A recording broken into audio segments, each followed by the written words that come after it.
আজি শরত তপনে প্রভাত স্বপনে কি জানি পরাণ কি যে চায়। দুর্গাপুজো, শরৎকাল, বাঙালি না, শুধু বাঙালি তো নয়, বিশ্বজোড়া তার ডাক, বিশ্বজোড়া তার আসন। তিনি দেবী দুর্গা, যে মা আমাদের। আমরা শরৎকালে মাতৃপূজার উৎসবে মাতি। এ শুধু উৎসব তো নয়, এ আমাদের সমর্পণ। মায়ের কাছে নত হই আমরা চিরদিন। আজ আমরা সেই সমর্পণের উৎসবে চ্যানেল ভিশনের আয়োজনে আমাদের আগমনী আড্ডায় আমাদের সঙ্গে যে গুণীজন, যে শিল্পী, যে সবচেয়ে বড় কথা মানুষরা রয়েছেন, পরিচয় করিয়ে দিই। সুব্রত গাঙ্গুলি। নমস্কার। সুব্রত দা এসেছেন সুদূর নয়, তবে কলকাতা থেকে অনেকখানি পথ, রানাঘাট থেকে। দীর্ঘ 40, 45, 48 এমনই হবে বছর পেরিয়ে সংস্কৃতি জগতে তার কাজ। তার চলাফেরা শুধু নিজেকে প্রকাশ করতে নয়, সংগঠক আমি বলি না তাকে, কারণ তার যে ভাবনা, তার যে চিন্তা, তার যে নিবেদন, তার মধ্যে এতখানি আন্তরিকতা, সুব্রতদার কথা বললে শেষ হবে না। ওর একটা সংগঠনও আছে, বৈশাখী কালচারাল ইউনিট, তার 50 বছর পূর্তি গেল। কলকাতা থেকে এমন কোনো বাঙালি শিল্পী যাননি রানাঘাটের মাটিতে সুব্রতদার আয়োজনে, তা বোধহয় নেই। সুব্রতদার কথা শুনবো। চ্যানেল ভিশনের স্টুডিওতে এসে আমাদের যে ফেলে আসা দিন, সেখানে আজকের এই আগমনী অনুষ্ঠানে একটা কথাই বারবার মনে হচ্ছে যে শরৎ ঋতু শুরু হওয়ার সঙ্গে সঙ্গেই আমরা আবেগান্বিত হয়ে উঠি। অর্থাৎ কাশফুলের গন্ধ, নীল আকাশ দেখতে দেখতে তখন আমাদের এত একটা সুন্দর মন তৈরি হয়ে যায় যে মন থেকে অনেক কিছু প্রকাশ পায়। সেরকম একটি মুহূর্ত আজকে আমাদের সামনে তুমি তৈরি করে দিলে। সুতরাং আমরা এই মুহূর্তে আগমনীকে কেন্দ্র করে কবিতা এবং গানে নিশ্চয়ই থাকবো, মিউজিকে থাকবো, বাকিটুকু সব তোমরা বলো। তারপরে যার কথা বলবো, ও চ্যানেল ভিশনে আগেও এসেছে, ওর নিবেদন বন্ধুরা সবাই দেখেছেন। আবার আমন্ত্রণ জানানো হয়েছে আগমনী আড্ডায়। ও বায়োলজির টিচার, ওর দুটো ছোট্ট ছোট্ট টুইন বেবি। ও অনেকটা পথ অতিক্রম করে স্কুলে পড়াতে যায় আর কবিতা বলে। বিপাশা সেনগুপ্ত। নমস্কার। আজকে এই আগমনীর আড্ডায় এসে একটা অদ্ভুত যেন মনে হচ্ছে বুকের ভেতরে ঢ্যামকুড়াকুর পুজোর বাজতে শুরু করলো, যেটা এখনো তো স্কুল চলছে, বাচ্চাদের পরীক্ষা সদ্য শেষ হলো, যে জিনিসটা, যে অনুভূতিটা এখনো ব্যস্ততার কারণে ভিতরে অনুরণিত হয়নি এতদিন, আজকের এই অনুষ্ঠানে এসে যেন মনে হলো যে সেই বাদ্যিটা, সেই ঢ্যামকুড়াকুর আওয়াজটা বুকের মধ্যে বাজতে শুরু করলো। এবার স্কুলের দিদিমণি তো কি সুন্দর করে কথা বললো। এরপরে যাকে আমরা এই মঞ্চে আজ পেয়েছি, এই আড্ডায় পেয়েছি, তিনি একজন ভীষণ রকমের উচ্চপদস্থ অফিসার, সরকারি অফিসার। কিন্তু যেমন কি বলবো, একাগ্রতা নিয়ে ওর কাজ করেন, ওর দপ্তর সামলান, তার সমান সমান কি তার কম, কি তার বেশি, সেটা আমরা ওর বাজনা শুনে বুঝবো। হ্যাঁ, একই মগ্নতায় উনি সাধনা করেন। ওর নাম স্নিগ্ধজ্যোতি ব্যানার্জি। এসেছেন ওই কল্যাণী থেকে। কল্যাণী নাম তো আমরা সবাই জানি, বিখ্যাত। কল্যাণী থেকে এসেছেন স্নিগ্ধজ্যোতি ব্যানার্জি। স্নিগ্ধদা, পুজো কেমন? শরৎ ঋতু বৈচিত্র্যের এক অনন্য আকর্ষণ। এই বর্ষার যে এক অদ্ভুত স্মৃতি মেদুরতা, এই স্মৃতি মেদুরতা কাটিয়ে আমরা শরতের উজ্জ্বল আলোতে আবার যেন নতুন করে নতুন কিছু স্মৃতির সঞ্চয় করে থাকি। খুব ভালো লাগছে চ্যানেল ভিশনে। সবাইকে ধন্যবাদ, সবার প্রতি শুভেচ্ছা রইল। সবাই পুজোতে খুব ভালো করে কাটান, আর পুজো সবারই ভালো কাটুক। এরপরে আমাদের মধ্যে আরও একজন যিনি রয়েছেন, তিনি সিন্ধুচন্দ্র। উনি বলেন আমি বাঙালি না, কিন্তু ওর কবিতায় যাপন, ওর সুরে সুরে পথ চলা, কে বলবে ও বাঙালি নয়? ব্যাংক চাকুরে ছিলেন, দেখে বোঝা যাবে না ছিলেন, দেখে মনে হবে এখনো সদর্পে রয়েছেন। বলো শরৎ কেমন? শরৎ, প্রথমেই বলি, শরৎ আলোর কমল বনে বাহির হয়ে বিহার করে। এই যে আমি এই আগমনী অনুষ্ঠানে চ্যানেল ভিশনে আসতে পেরেছি, সবাইকে অনেক ধন্যবাদ। আর আমাদের বাঙালিরা পুরো দেশে বিশ্বে নিজের যে ঐতিহ্য ধরে রেখেছে, এইটাই আমাদের বিশাল গর্ব। এইটুকু।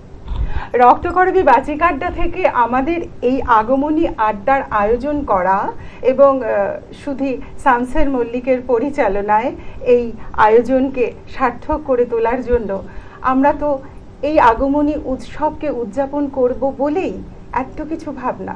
আর কথা বাড়াবো না, কবিতা শুনবো। দাদা বলো। এই মুহূর্তে রবীন্দ্রনাথের গীতবিধান থেকে একটি ছোট্ট অংশ পাঠ করে শোনাচ্ছি, মানে আবৃত্তি করছি। শরতে আজ কোন অতিথি এলো প্রাণের দ্বারে, আনন্দ গান গারে হৃদয় আনন্দ গান গারে।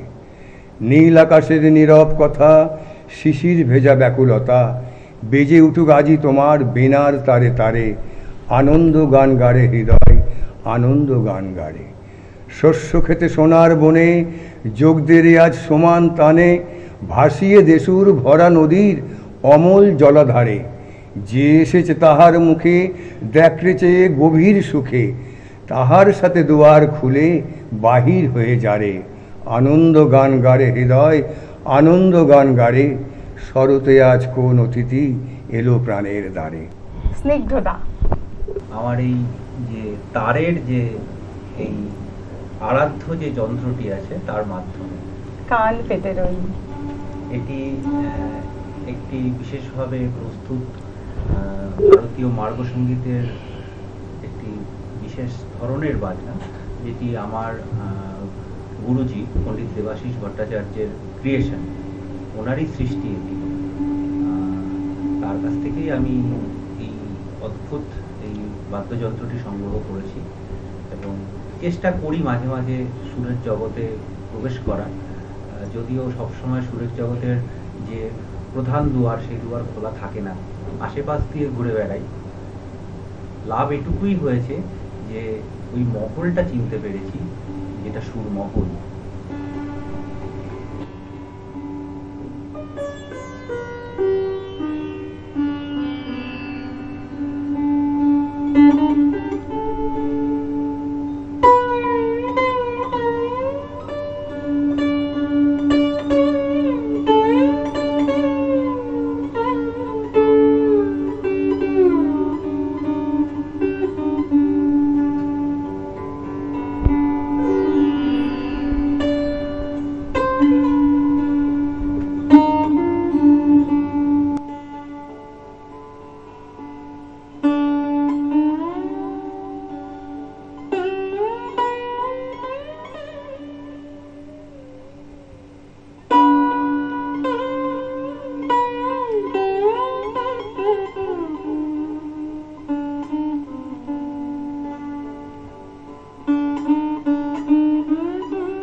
অপূর্ব অপূর্ব, মন ভরে গেল একদম। খুব সুন্দর একদম। বিপাশা, তুই কি শোনাবি? আমি রবি ঠাকুরের একটা কবিতা শোনাই, পূজার সাজ। একদম। আশ্বিনের মাঝামাঝি উঠিল বাজনা বাজে, পূজার সময় এলো কাছে। মধুবিধু দুই ভাই ছুটাছুটি করে তাই, আনন্দে দুহাত তুলি নাচে। পিতা বসেছিল তারে, দুজনে শুধালো তারে, কি পোশাক আনিয়াছ কিনে? পিতা কহে, আছে আছে তোদের মায়ের কাছে, দেখিতে পাইবি ঠিক দিনে। সবুর সহে না আর, জননীরে বারবার কহে, মাগো বাবা আমাদের তরে কি কিনে এনেছে ঘরে, একবার দেখাই। ব্যস্ত দেখি হাসিয়া মা, দুখানি ছিটের জামা দেখাইল করিয়া আদর। মধু কহে, আর নেই। মা কহিল, আছে এক জোড়া ধুতি ও চাদর। রাগিয়া আগুন ছেলে কাপড় ধুলায় ফেলে কাঁদিয়া কহিল, চাহি না মা, রায়বাবুদের গুপি, পেয়েছে জরির টুপি, ফুল কাটা সাটিনের জামা। মা কহিল, মধু ছি ছি, কেন কাঁদো মিছামিছি? গরিব যে তোমাদের পাক, এবার হয়নি ধান, গেছে কত লোকসান, শুয়েছেন কত দুঃখ তাপ, তবু দেখো বহু ক্লেশে তোমাদের ভালোবেসে সাধ্যমতো এনেছিল কিনে। সে কাপড় অনাদরে ফেলিলি ধুলার পরে, এই শিক্ষা হলো এতদিনে। বিধু কহে, এ কাপড় পছন্দ হয়েছে মোর, এই জামা পরা সামারে। মধু শুনে আরো রেগে ঘর ছেড়ে দ্রুত বেগে গেল রায়বাবুদের দ্বারে। সেথা মেলা লোক জড়ো, রায়বাবু ব্যস্ত বড়, দালান সাজাতে গেছে রাত।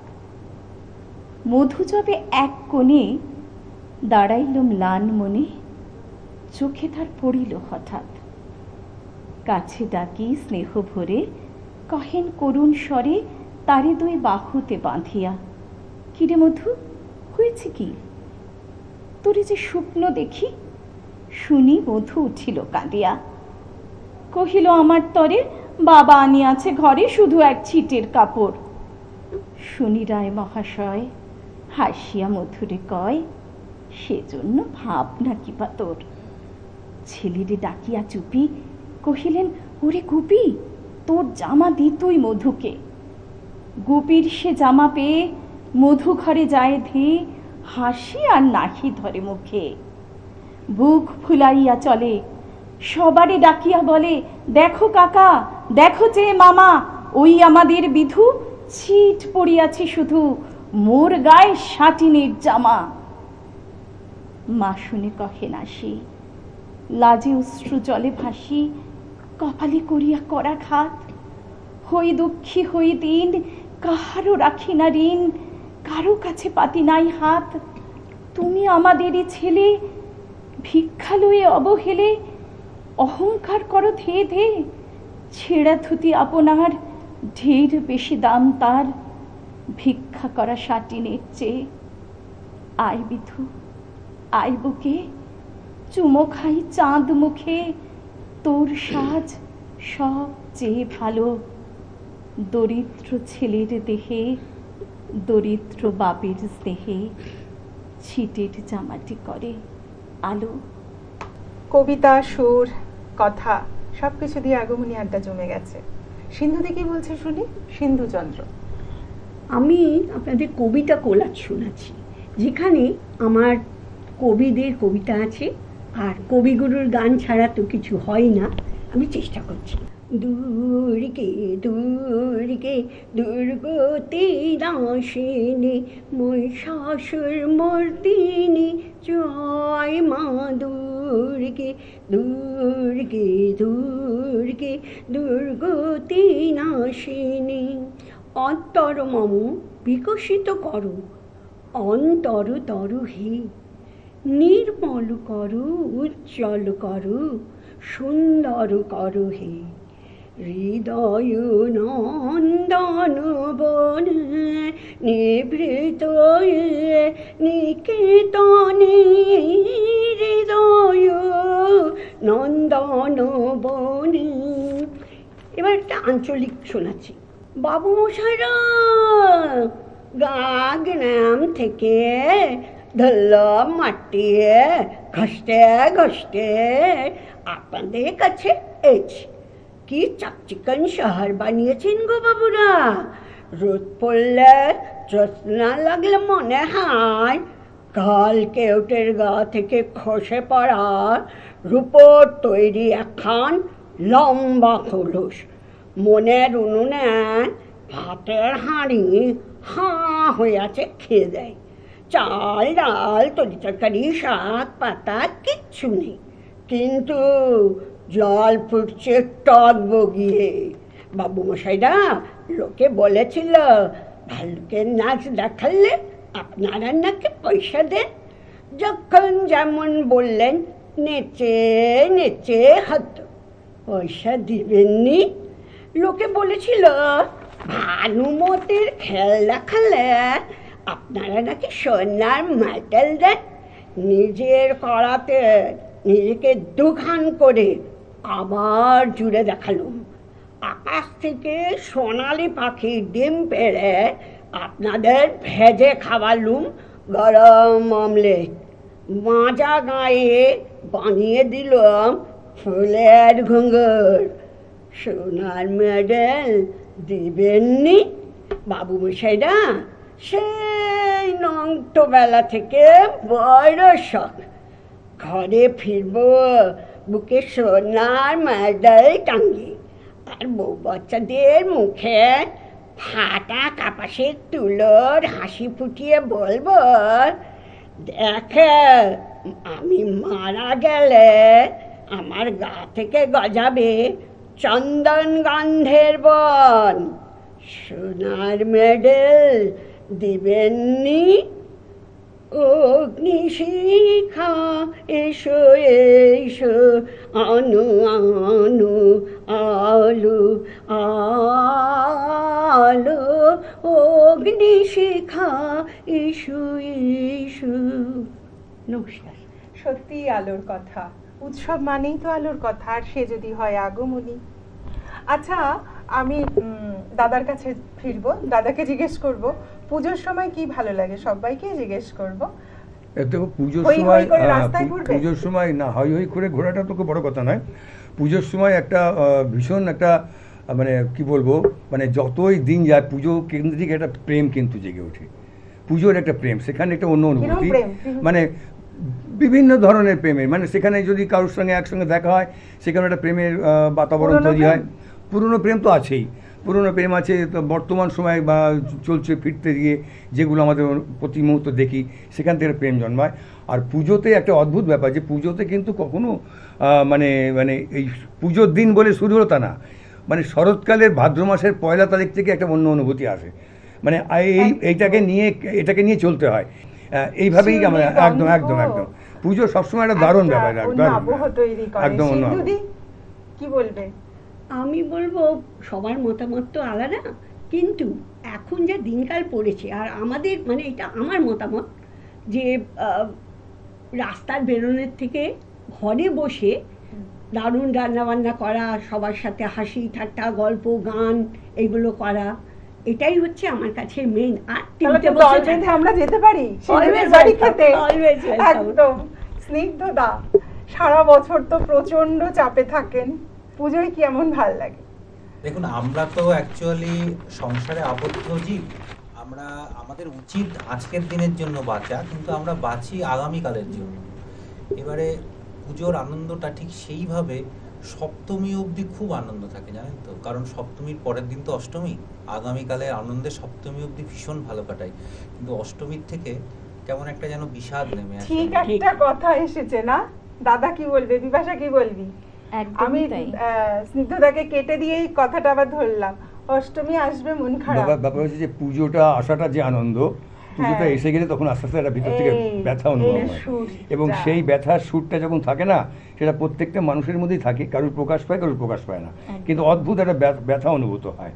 পুজো এসে গেছে, ব্যাস এবার ব্যথা। এই ব্যথা তোর কেমন একদমই মনে তাই, হয়? মানে পুজো আসবেটাই আনন্দ, কিন্তু পুজো শুরু হয়ে গেলে মানে এই তো শেষ হয়ে যাবে 4টে দিন পরে। আর একটা কথা, ওই প্রেমের কথা সূত্র ধরে বলি, হ্যাঁ, প্রেম আমার যেন মানে বলছো না তোমরা। পুজো আসলেই আমার অঞ্জলির কথা মনে পড়ে, আর একটা কিশোর কুমারের গানের কথা প্রচন্ড মনে পড়ে। বল। আর তার সাথে একটা অদ্ভুত স্মৃতি, সেটা হচ্ছে আমার পূজার ভুল ভালোবাসা হয়ে গেছে, তুমি যেন ভুল বুঝো আমরা না। কি আর কিছু আর জিজ্ঞেস করবো? অঞ্জলির ঠাকুরের ফুলগুলো এরোর মাথায়, মানে পেছন থেকে এইটা তো বুঝতে দারুণ। পারছি কেউ ফেলছে, কিন্তু মিষ্টি প্রেম। কেটে ফেলছে না, না, সেটা ঠিকই। আবিষ্কার করা মিষ্টি যাচ্ছে প্রেম। না। এই কিছু স্মৃতিটা জিজ্ঞেস মনে করবো পড়ে গেল। স্নিগ্ধদা? ওই যে মাইকটা নিয়ে এটা নিয়েছে, কিছু আসলে কি বলবে? হয়, আসলে সেই সরস্বতী পুজোর পরে আবার তো সেই অর্থে অঞ্জলি দেই দুর্গাপুজোর সময়, মানে অনেক দিনের চেপে থাকা অনেক কিছু ওটা আবার ওই অনুভবের প্রকাশ আবেগ ঘটে বেরিয়ে ওখানে। পড়ে। আর আসলে। পুজো মানে তো মানে এখনকার যে ঘটনা তা না, পেছনে ফেলে আসা বহু অবশ্যই। স্মৃতিও কিন্তু তার সাথে মানে জুড়ে যায়, অতীতটাই সেটাও আবার বেশি নতুন বেশি করে আনে nostalgia পুজোতে, গুলো হ্যাঁ। আবার করে জেগে ওঠে মনের মধ্যে, ওটাও একদম। একটা অন্যরকম যাপন ওই এটা সব সময়। থেকে বেশি হয় আস্তে আস্তে দেখবেন যত বয়সটা হ্যাঁ। বাড়বে, তত দেখবেন স্মৃতির আপনার ভারও তো স্মৃতি বাড়ে না? মেদুরতাটা আরো বাড়বে। বাড়বে। এলোরে ভাই পবিত্র দিন, আজ আমাদেরই মাঝে আমরা সবাই একত্রিত হয়েছি, তাই খুশির বাঁশি বাজে। সকলের আগমনে ভালোবাসা ছড়িয়ে যাবে, শান্তি ও প্রেম ছড়িয়ে দেব এই সুন্দর পৃথিবীতে।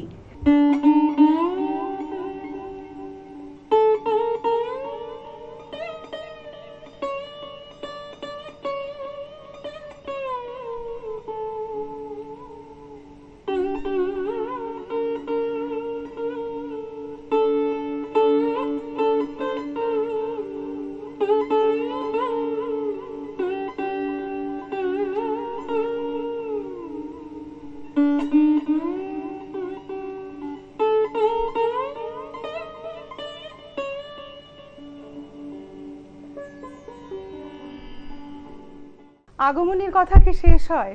শেষ তো হয়নি, আবারও বলবো, আমরা অনেক কথা বলবো শিল্পীদের।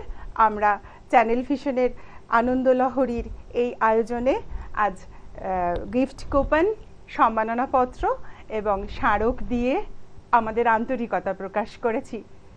সবাই ভালো থাকবেন, হই হই করে পুজো কাটান, খুব আনন্দ করুন।